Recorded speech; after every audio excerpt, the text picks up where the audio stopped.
In the United States and Canada, as in most countries, people like to invite guests to their homes, but sometimes misunderstandings occur and embarrassing things happen. Everyone seems to have a story about a difficult situation involving a guest. We're going to look at some of those stories today, then ask people what they would do in these sticky situations. Let's take a look. I was invited to a party, and I arrived an hour early. I thought it would take me longer to get there. Well, Rebecca came to the door wearing sweatpants and an old t-shirt. Hi. Oh, hi. Rebecca, am I too early? You're the first one. I'm the first one.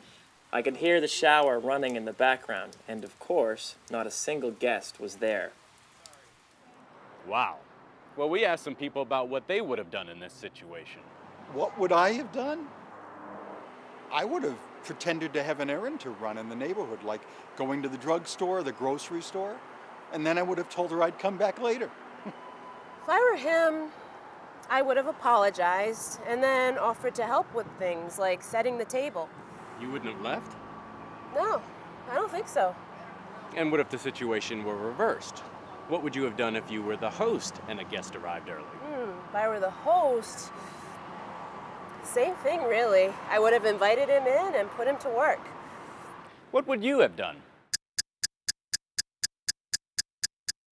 Now let's take a look at another predicament. I invited my boss and her husband to dinner the other night. We had a great time, but she just wouldn't leave. By midnight, my husband and I were so exhausted. Finally, my husband fell asleep at the table. My boss was very embarrassed when she realized it was so late. I just never know what to do when a guest won't go home.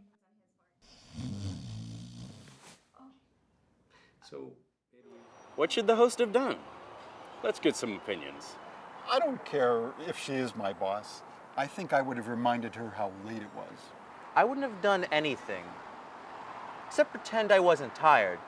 After all, she's your boss. I'm not sure, but I think I might have lied and told her I had to wake up early in the morning. Then I would have thought of some reason. What would you have done?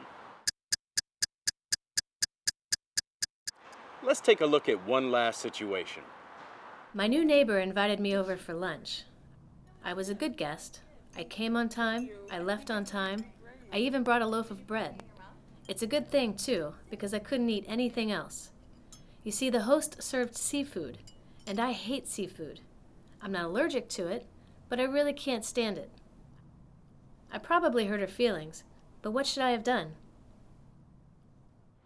What should the guest have done? Let's see what the people we talked with had to say. I think I would have lied and told the host that I was allergic to seafood. I think you should eat whatever the host makes, even if you don't like it. I mean, if someone goes to all the trouble to cook you something, it's rude not to eat it. You know, I had a similar experience once. I served a dish with tomatoes in it to someone who was allergic to them. He broke out in a rash. It was terrible. Now, when I invite people to dinner, I tell them what I'm planning to make sure that they can eat it. The host in that situation should have asked her guests about food allergies and food preferences before she planned the menu. What would you have done? We've heard a number of practical solutions to some difficult guest situations. Now you should be ready for anything.